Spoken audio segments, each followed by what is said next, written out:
Well, hello. That caught me a little by surprise. How are you all? Happy Tuesday, November. I just realized I didn't turn my calendar. That tells you I've been a little busy. So, this last week, I celebrated my 1 year wedding anniversary. It was awesome. It was very fun. We took a little short trip away, but I hadn't yet turned my calendar. So, Tuesday, November 11th, Veterans Day. Let me just say for any of you among us who served and or family members that serve, thank you very much for your service. We don't take it lightly, and we understand that the way we live, our country, we have you to thank for that in part. So thank you. Hi, you guys. Hi, Valerie and Remy. Hi, Brad, Brooklyn, Ulysses. Hi. Thank you for the congrats. We really had a nice time. We went to Las Vegas for a few days because it's just a day's drive from where I live. So we went to Vegas, and my husband had mentioned we were watching some sports show or some commercial where they were driving race cars. And he said, wouldn't that be fun to just drive that fast? And I know that in Vegas, they have the Las Vegas Speedway, and there's a company that basically you can either drive a race car or be a passenger with a professional driver. And so I signed him up to do that. And what a hoot. That was so fun. He had a great time. I had a great time watching him. He was with a driver, what they call drifting. So they're going like 150 miles on the straightaway, and then the curves, and they kind of purposely sort of slide and drift each curve. What a hoot. It was so fun. But anyway, so we had a few nice adventures on our trip back, but we're happy to be getting back into our routine. So tonight, I'm totally open to ask any questions you might have on your mind. And in the meantime, until I see your questions, hi, Adam. And it's good to see all of you guys. Hi, Allie. Hi, William. Long time no talk. So until I see any questions that you might have, I went to the interweb and asked what are some questions that actors, basically what are the most common questions that actors ask or want to know. And then I also saw a video from someone who had asked Chat GPT. She's a casting director in the theater world. She had asked Chat GPT what are the most common questions that actors ask of casting directors. And so I'm just going to play off of that until you have a question for me. So feel free, if you do have something specific I can answer for you, feel free to write it in the comments, and I will do my best to address it. In the meantime, I'm going to answer questions according to ChatGPT's most common requested questions from actors. So the first one is, do you actually remember me? So that I would answer that saying, yes, most of the time we do, but it does depend on how many people we were seeing for a role. Is the role one where there were a lot of different scenes, so we got to spend more time with you? Or was it a quicker scene to where we only saw you for, less than a minute in the audition process? But for the most part, yeah, I have a pretty good memory for the people that I see and who audition, but I can't promise you that I will remember each and every person. And also keep in mind that when on a larger project where we have thousands of submissions, and we sometimes send out hundreds of tape requests, I sometimes have my key associate, the one person that I really, really trust, to watch tape with me, or we kind of divide and conquer. So sometimes they're the ones vetting the initial tapes, but I'm always the one looking at the selected pool and then deciding who goes to the director. So yes, I would say we do remember you most of the time, much of the time. The next question that was suggested was, how much does my agent really matter? So I think the agent certainly helps facilitate opportunity. We've talked about this before, they get access to breakdowns that you may not get access to, especially with something like Breakdown Express versus Actors Access. That's one example where there's breakdowns that go out to agents and managers via Breakdown Express, but are not necessarily also released on Actors Access. So if you're not working with an agent, then there are breakdowns that you are not getting access to.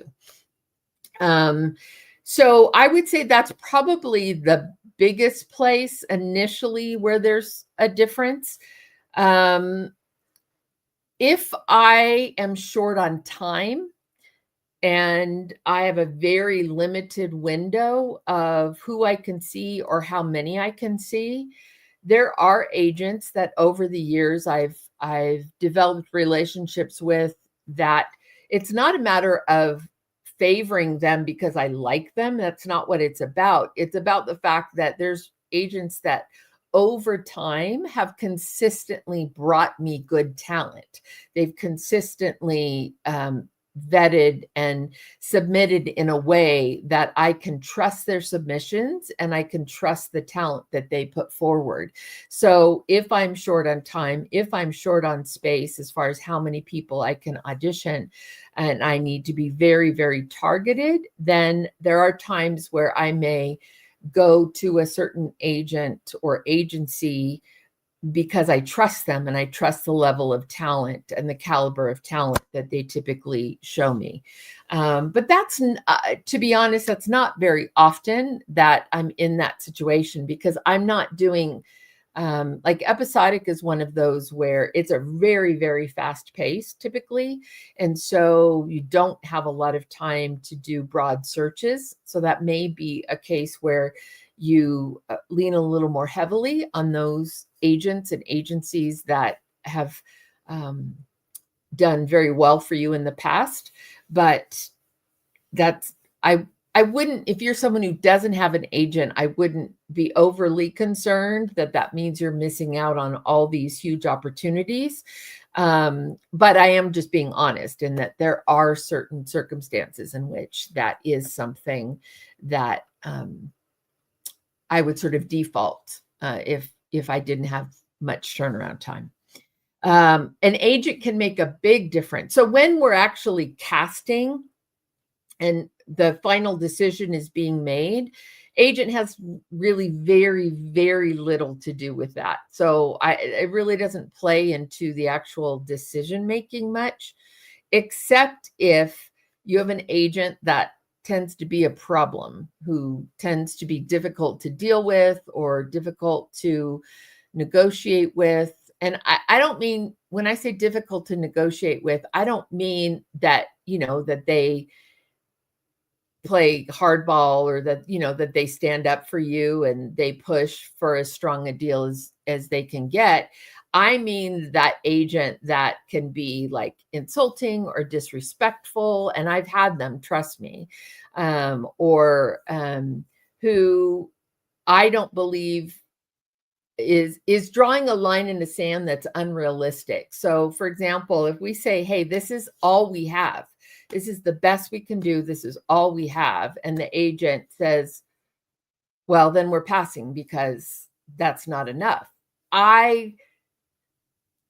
There are some that I've wondered if they actually are truly representing the desires of their client, or if they're just trying to sort of strut their stuff and try to prove their worth, and they end up losing out on a deal for their client. And so I question that sometimes. But they should be advocating for you. They should be trying to get the very best deal that they can for you. But they also need to understand when we tell them, hey, this is it, this is all we have, then it's really up to you, the actor, to say, hey, it's okay, I want to do the project, so I'm going to accept it. Or no, it doesn't seem like a good fit for me, so I'm not going to accept it. But I really want you actors to keep in mind that that is your call, not their call. That's your call. At that point, whether you take a job or walk away from a job, that's your call. You can listen to their counsel, of course, and that's part of the reason you have them, but the final decision should be yours. And I sometimes hear about actors who are kind of intimidated by their agents and afraid to speak up. And I don't want you to ever feel that way, because it's ultimately your career. It's ultimately your work, and your reputation. And there have been a couple of times, not a ton, but a couple of times where an agent has been so difficult in the process of finalizing a deal and getting paperwork done that the producer has said to me, we will never hire any client of that agent. We will not hire an actor who is represented by that agent, because they've created such an issue for production and made it so difficult. And so usually if that's the case, I try to let the actor know, just because I think you should be informed if you're being repped by someone who is maybe becoming an obstacle or a hindrance. But again, ultimately, that's your decision too. So let's see, Brooklyn, you have a question. This is a more broader question, but have projects, TV, film been picked up more in the last couple of weeks, or is the vertical project still the main focus with the slower pace in the industry? Interesting fact, I saw that there was a breakdown for a vertical film on Actors Access. Yeah, breakdowns for verticals are going out on most of the mainstream casting services now. The verticals are very much here to stay, it looks like, and they're being embraced. And by all genres. I know of some faith-based producers who are looking to get into the vertical production format and to embrace that sort of shorter viewing window and that pattern of viewing that is becoming more and more common. Basically, attention spans are really short. That's one of the biggest differences I feel like I see between the generations, like my generation, the generation after me, and then now the younger generation, is that they just, if it isn't fast, if it isn't engaging right away, there's very little patience to sort of ease into a story or to ease into a show and give it a chance, give it a little breathing room. It's like, if it doesn't catch you, man, they're off, they're out onto something new. And that's a challenge for filmmakers or content makers. And so that's part of what that vertical format is doing, is kind of playing into that shorter attention span, the quick viewing. So yes, it's now being put out on breakdowns across all of the major platforms. I know that SAG will be embracing that vertical format as well, as far as trying to incorporate a way to unionize that, or at least have a SAG jurisdiction over some verticals if those producers choose. Right now, it's a largely non-union format, but yeah, I think that it's definitely something that they're talking about and working on. So, but in answer to your broader question, I've kind of heard both, that it has been slow, but people have seen sort of an uptick in auditions. I personally am seeing an uptick of productions for getting ready for the first of the year. So this is naturally a time where production slows down a bit, just because we have Thanksgiving and then we go into Christmas. But where a lot of groundwork is laid for productions that are going to go right away in January, February, March. And so that's what I'm experiencing, is that I'm seeing that uptick of people getting ready for the first of the year. And so we typically will naturally see an uptick at the first of the year. So this is when I would say, you guys, make sure your materials are good, make sure your reels are good. If you're going to, shoot any video or any content, do it now so that it is good and ready for when things start to pick up. That would be my counsel to you. Ulysses. Okay. If you're not booking with a particular CD, but your agent keeps submitting you to that CD, is there a way to find out if it's my lighting, poor tape sound, my performance, or just not the right look or fit? I would like to know what I need to change in future auditions. Is it acceptable to ask your agent to reach out and get feedback? It absolutely is acceptable for you to ask for feedback. I often will get a question of, can I get feedback? Sometimes we're not able to give it, just depending on the volume of what we might be doing at the time, but usually we can give some amount of feedback. I do have several actors that I've read over and over and over and still haven't booked.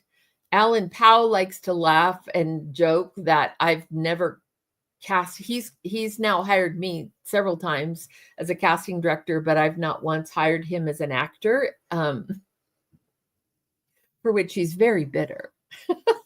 No, just kidding. And I love Alan. Alan's incredibly talented.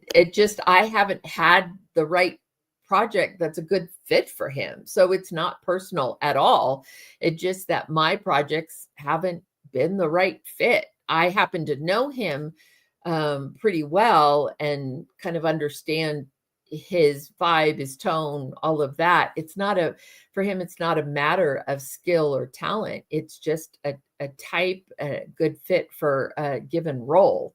So I do, Ulysses, have actors that I read and I keep trying because I like them, because I see potential. But we don't have the final say. As the casting director, I can put you forward to the director. And I've done that many times, put some of these actors who I read over and over and over, and I keep trying to find the right spot for, and I'll have them, they'll legitimately earn their place in my selects that I send to the director and the producers. But I can't control if the director and the producer don't respond favorably to them. I can advocate with what I know, and I can, as I do with any actor that I feel strongly about. It's not a personal thing, or, I advocate for my friends. It isn't that. I advocate for the actors who I truly think have potential in a role. And so, I can advocate, but it's a creative process, which is very subjective. And so if in the end they just don't respond as favorably, or if we're going from 12 people down to the top 3 and they don't make it, there's very little I can do at that point. And so that's why I would keep bringing them in, because I keep trying, keep looking for a good fit, and just hasn't happened yet. So what I would be more curious about, Ulysses, is you say that you're not booking with them and your agent keeps submitting to them. Is the CD requesting you to audition? Is the CD continued to ask you to turn in an audition? If so, that means the CD likes you and the CD sees potential in you.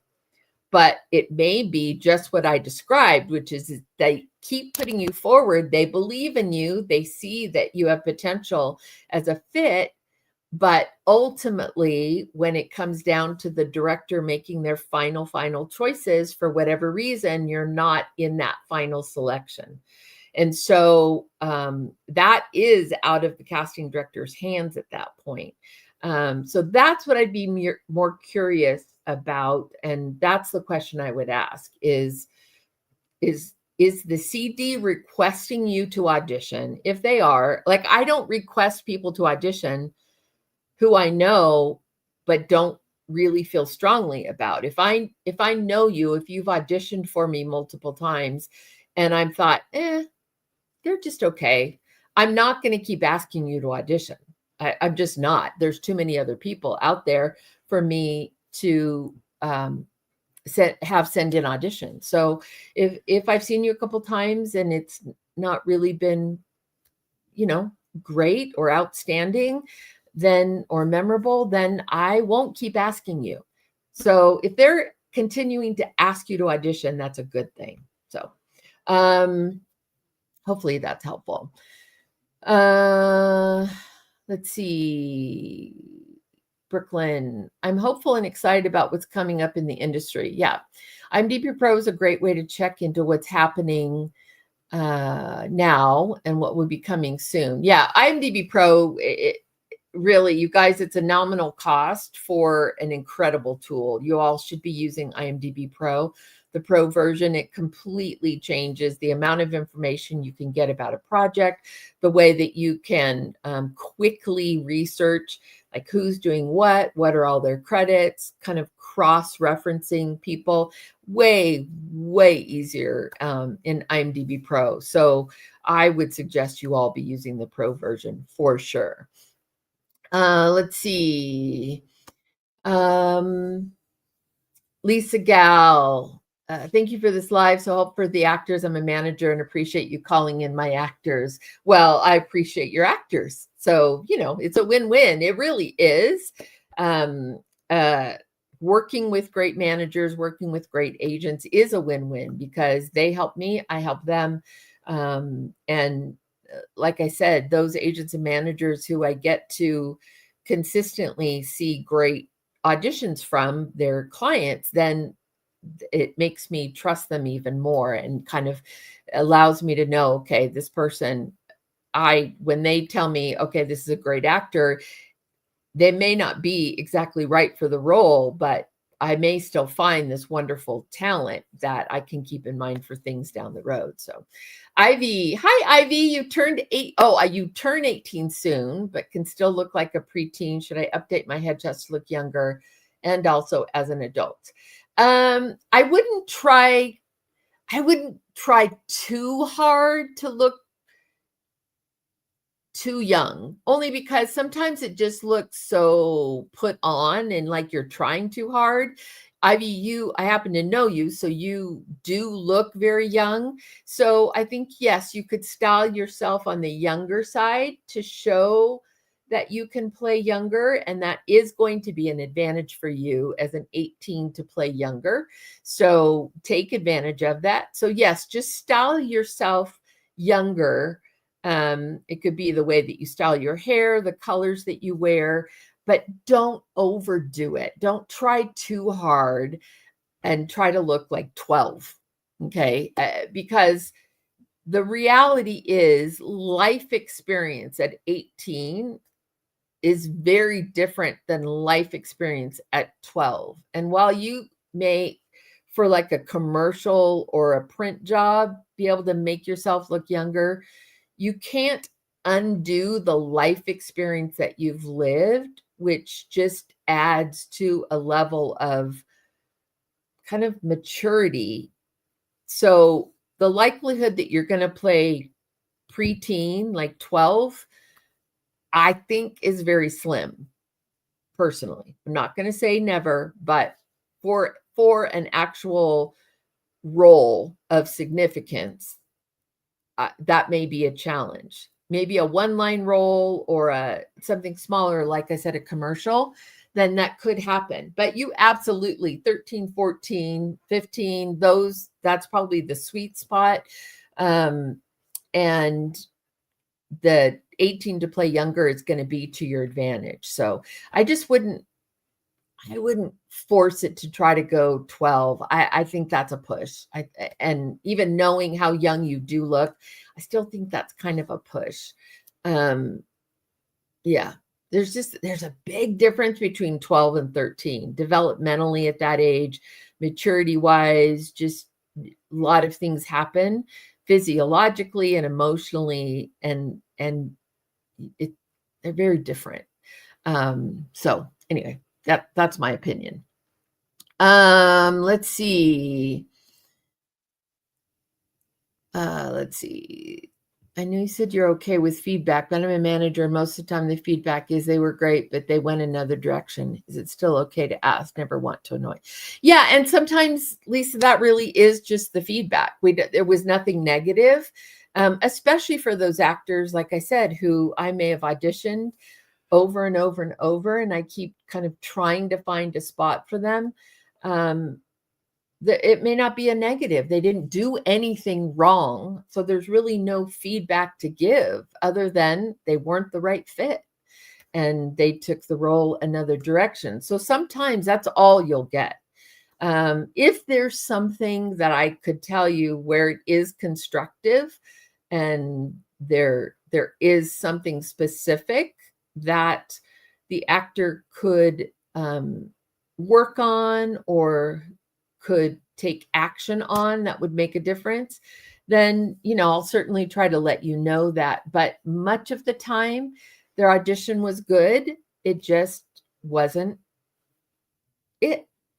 And we went another direction. So a lot of times that is the feedback you're going to get, which isn't a bad thing, because if they did a poor job, I'd tell you. If they did something wrong or just were not strong in their performance, I'll tell you that. But otherwise, it is subjective. So, Charles, yes, I am still coaching. There should be openings, I think, in November. I have to double check that. It looked to me like I had some openings in the next couple weeks. I think I'm going to open up a few in the first 2 weeks of December, and then we'll take a pause for Christmas, and then we'll go back up probably mid-January and pick up again. So we'll keep you posted on that. But yes, I love the coaching. I absolutely love it. I'm loving the people I'm getting to meet. I'm loving being able to talk with you guys more specifically one-on-one about your specific questions, your specific needs, where you are in your career, kind of what you need, and to be able to be the most helpful. I've also done audition coaching and helped with self-tapes and things like that. So it's been a real blast. I really love it. So yes, I am still doing it and plan to continue to do it. So let's see. Amanda, curious what your thoughts are about tailoring your headshot and reel to a specific type. That seems to be a popular approach here in LA. So I think a type, yes. And it also depends. Commercially is far more, your commercial agent is going to want far more specific headshots and more type headshots, because basically they're just plugging you in to the type that's being called for in the commercial, which is far more kind of narrow and specific, and just drop in a specific bucket, of looks or types or vibes. Theatrically, I don't need to see you in a bunch of different types to know whether you can play a type. So I think it's more about knowing who you are, knowing what your general, the types of roles that you generally will fill, and what's natural to who you are. So if you're the girl next door, sure, that's a type. Play to that and embrace that. I'm not a big fan of, here's my nurse shot, here's my lawyer shot, here's my bad girl shot. I don't I don't need to see that to know if you can play a lawyer or a nurse. I don't need to see scrubs to know that you can play a nurse. I don't. And oftentimes, some of the worst headshots are when I'm in this. For this example, I'll say a guy, but it applies to girls too, which is they feel like they have to have their bad boy shot. So this very nice, pleasant, everyman kind of actor puts on a leather coat and tries to look tough, which for a 1 second shot they could maybe pull off, but the minute I see their read, it's not them. They don't fit that type. They don't. So it's one thing to throw on a costume and call yourself a bad boy. It's another thing to be able to actually portray and live and create a character in that realm. And so that's why I don't like just a bunch of headshots that are all these different types, because that doesn't necessarily represent who you are as an actor. I want a headshot that's interesting and compelling and looks alive, and that shows aspects of who you are. And yes, I understand having like a more serious headshot or a more powerful headshot, or a lighthearted headshot or a girl next door headshot. Like that's fine. But when you get into these types, the nurse type, the doctor type, the lawyer type, the biker type, like that's too, in my opinion, way too specific for TV film auditions. We don't need that. We're smarter than that. We can picture you and see you in something other than the clothes you're wearing for a headshot. Commercially, totally different. And I don't do commercials, so I'm not the best voice for that. So you can ask that question of someone, a casting director who is working in the commercial world. I'm not, but for theatrical film, I don't want it to look kitschy and fake. So I just want authenticity. I want an essence, and a real vibe, an authentic vibe, a genuine quality. And each of us have, like, I can be goofy and funny, but I can also be really serious and really passionate and stubborn about something I feel strongly about. So yes, I could have a headshot that is very strong and very intentional and even intimidating. That is an aspect of who I am. I'm confident that I could fill a role like that authentically. And then I could do a smiling, laughing, goofy, because that is an aspect of who I am. But I could no more do some tattooed biker chick. That's just not. I don't have a foul mouth. I don't like. It's just not me. It's not me. It's not the kind of role that I would be cast in. There are actors far better than I would be for that role. It just. There's not an authenticity to it. So hopefully that answers that question. At least that's my version of the answer. You could ask another casting director and maybe get a different answer. So let's see. Usually managers have more time for feedback. No. I mean,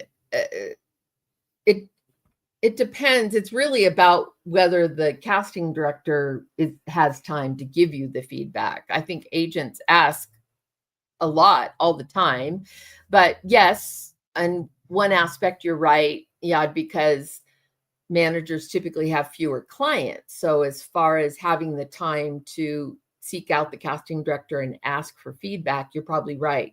They have a little more time because they have fewer clients, and that may make them able to ask and inquire more readily than some of the agents who have hundreds of clients that they're trying to keep track of. So that from that aspect, that may be true.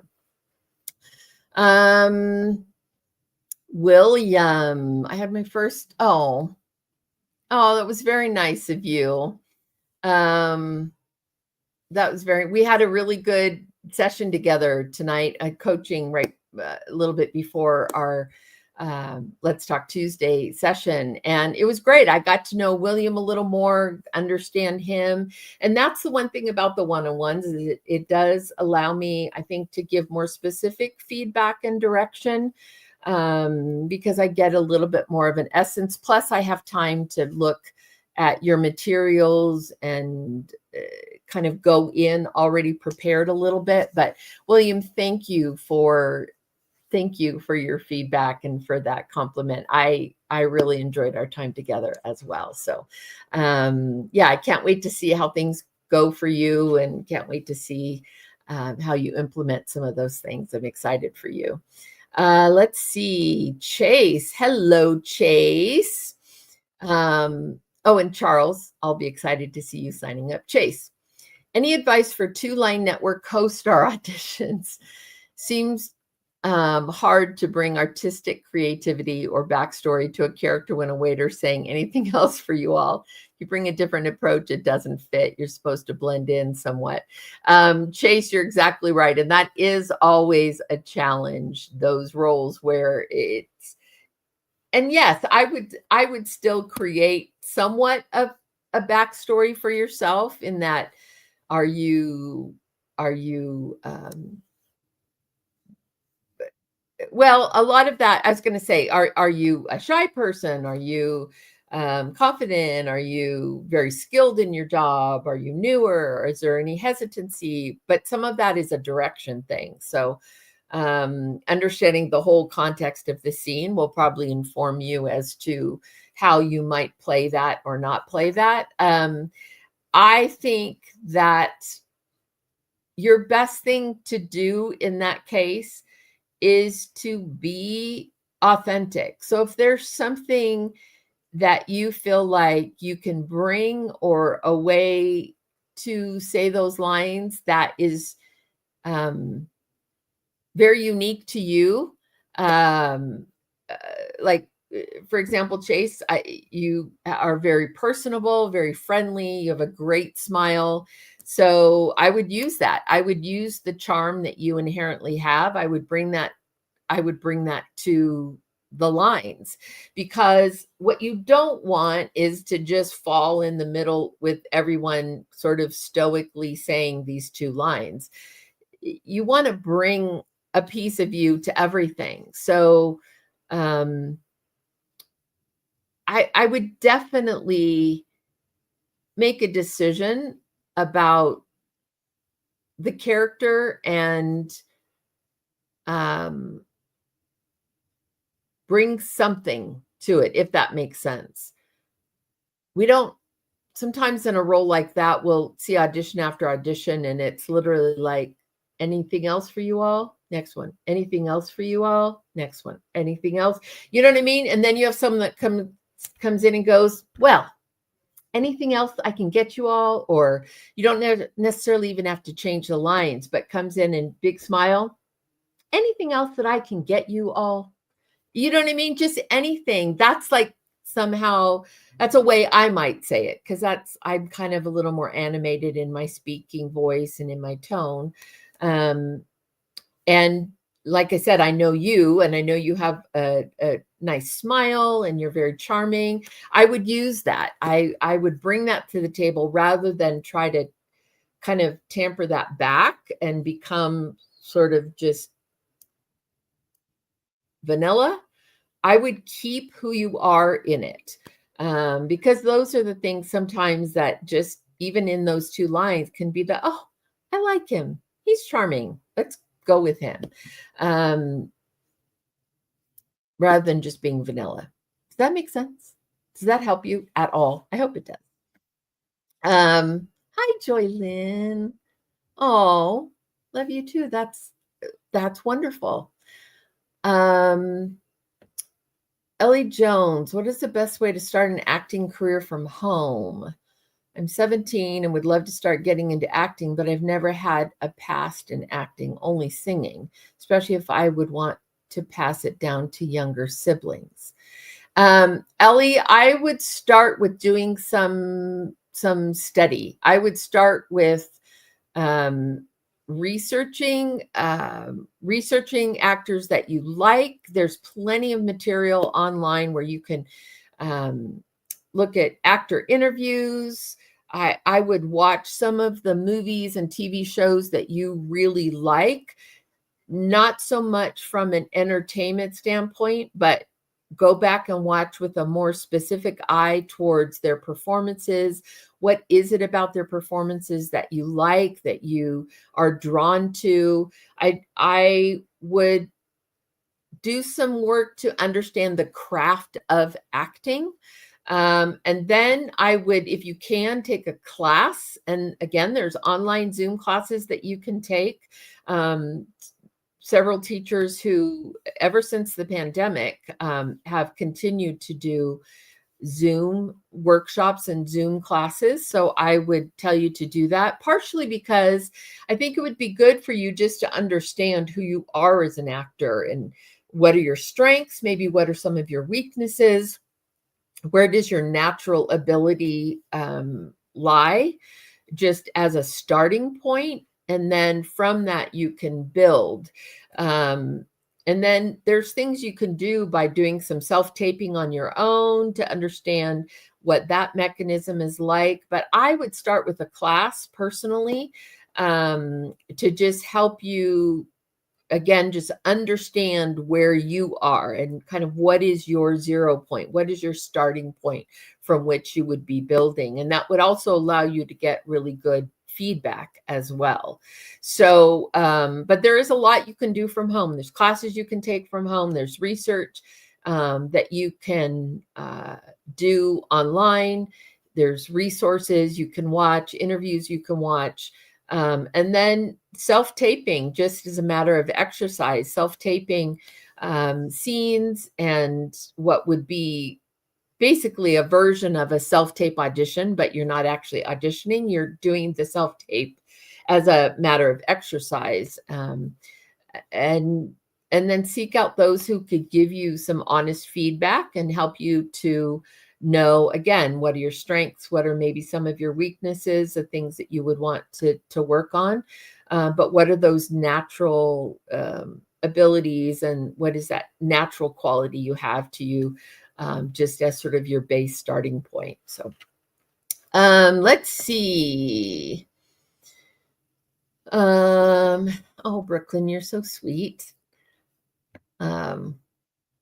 Yeah, thank you. I really appreciate the endorsements on the coaching. I love doing it, but I love even more that you're finding it helpful and that it's that's my hope. That's my desire. That's why I'm doing it, is hopefully I'm able to give you some information specific to you and where you are at in your career or your next steps, or specific to an audition you're working on, or something like that, so that it's beneficial to you. That's my ultimate desire. So let's see. Oh, Allie, you're so sweet too. Kylie, Miss Bev, if you get a chance to watch my new holiday movie, A Christmas Mystery, what a cute name, you'll really like it. Okay, everyone, Kylie is in a new Christmas movie, Christmas-Mystery. Cute. So where is it airing? Let us know, Kylie, where we can find it, whether it's streaming somewhere or where it's airing. Just let us know. Jan, workshops are wonderful, but read scripts too and develop your characters as you go along. They'll make great practice. Good, Jan, that's great counsel. That's great advice. It's very true. Reading scripts helps you to understand writing and character development, character arc. And yes, you can take a character from any script you're reading and kind of decide how you would approach it and what would be your take on that.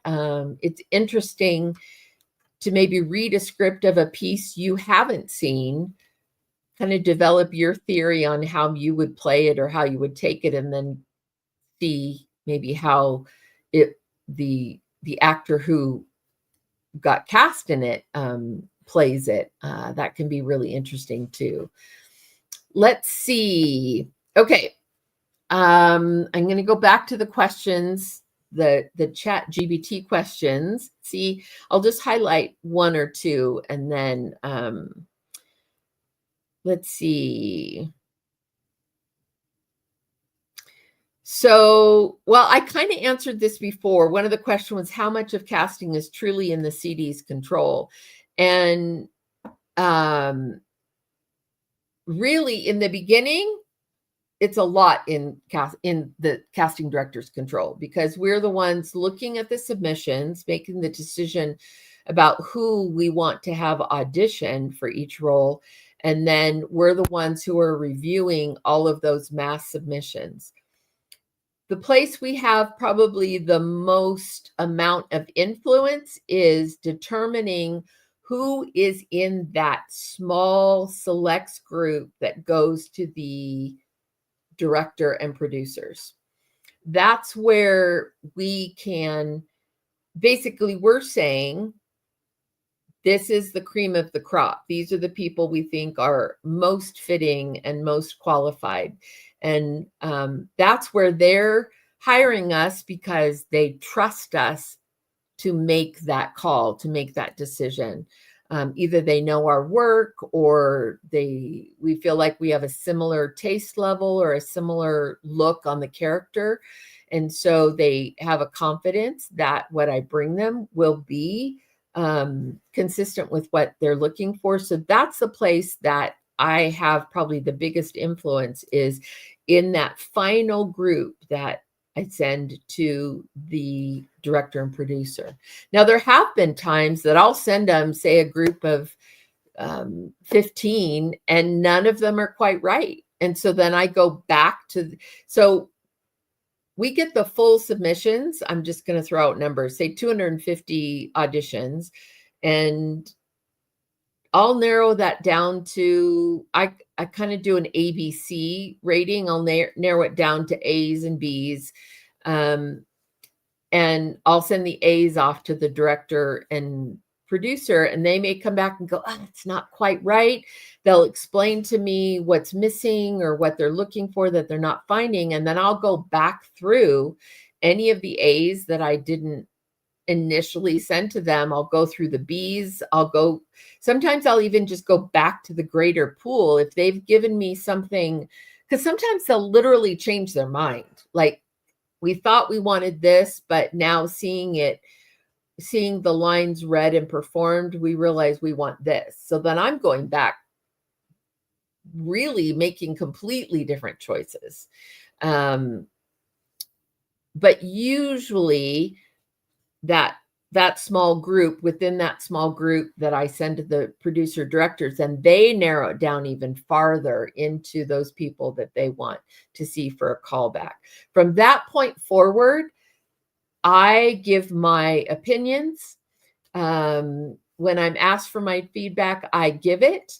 If there's someone that I feel strongly about, not on a personal level, not a advocate for my friends, but on a level that I really feel strongly that this person could be the best choice for the role, I will advocate for them. But ultimately, it's not my decision. It's the director's decision. So at that point, it is out of my hands.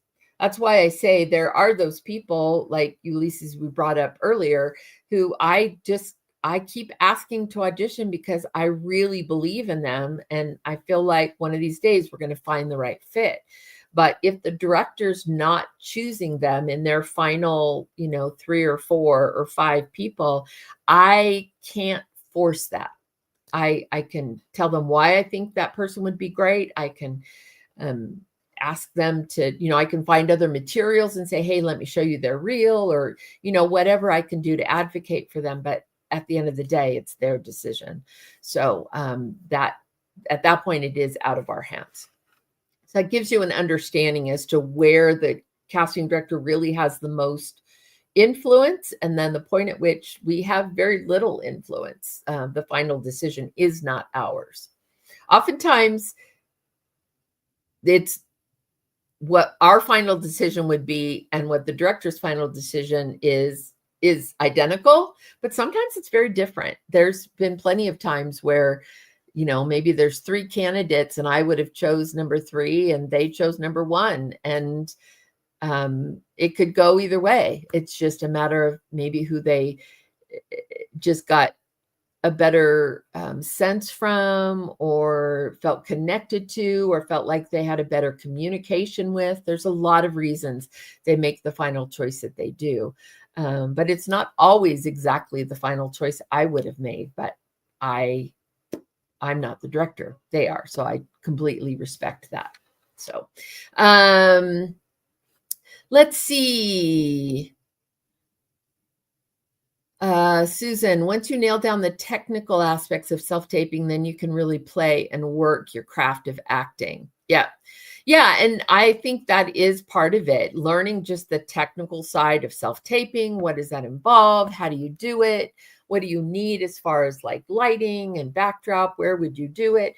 Those are things you got to figure out. And that's the technical part of the acting craft and moving forward and going into this business for sure. Let's see, Brad Roberts. Oh, first of all, Kylie, it's on Apple TV and Amazon. She plays the lead opposite of Jen Lilly, and it's family friendly. Okay, I think I remembered seeing a promo for it on Jen Lilly's site, so that's awesome. So you all check out A Christmas Mystery with Kylie and Jen Lilly on Apple TV and Amazon. Okay, Brad, Actor Bay, created by Jared O'Flaherty. Jared O'Flaherty, if some of you don't know, he's the creator, showrunner of Vindication. He created a casting site called, casting site kind of is too narrow a word for it. It's kind of a community building / casting site, casting submission site. But Actor Bay allows actors to create practice self-tapes and grade tapes created by other actors. Great practice. And then he put the website actorbay.io. I am not familiar with Actor Bay. I really haven't had a chance to check it out, but I've heard some very positive things about it. So you guys check that out for yourself and figure out if that's a good tool for you and a site that works well for you. But I have heard some very good things about it. Ellie, how or what do you post an audition on so a casting director would see it? So Ellie, you would have to submit to a breakdown that a casting director puts out. You would submit, then they would send you out the audition scene or sides for that role if they want to have you audition, and then they would give you the instructions on how to submit. So you don't just do a tape and send it to a casting director. It's very role specific and project specific. So you respond to their casting notices is how the casting process works, basically. But like Brad just mentioned, on a site like Actor Bay, you can do practice self-tapes, like practice auditions, and post it for feedback from other actors who are part of that community. And that might be a good tool for you to, again, begin to learn and play with that format and see if it's something you enjoy and something that is naturally you're naturally skilled at, and could be a good place to get some initial feedback. So, okay, guys, this went really fast. It always does when I'm with you guys. Next week, I'm not traveling anywhere for a while, so I look forward to being back next week and ask some more. We didn't even get through all of the ChatGPT questions, so I'll keep those for another time. You guys keep your questions. If I didn't get to one today, please know you can always come back next Tuesday and ask a question, and I'll do my best to answer it. But in the meantime, really, really appreciate you guys. Glad to be back with you. And yeah, I hope you have a wonderful week. And again, thanks to all of those veterans who have served and sacrificed, and the families of those veterans, because I recognize that the spouses and the kids sacrifice a lot for their service member family members to go serve and do what they do, especially when there's deployment involved. So thank you to all the veterans and their families for your service. And it's part of what makes America great. So, all right. Appreciate you guys. Love you. Have a wonderful week. And I will see you next Tuesday. Bye.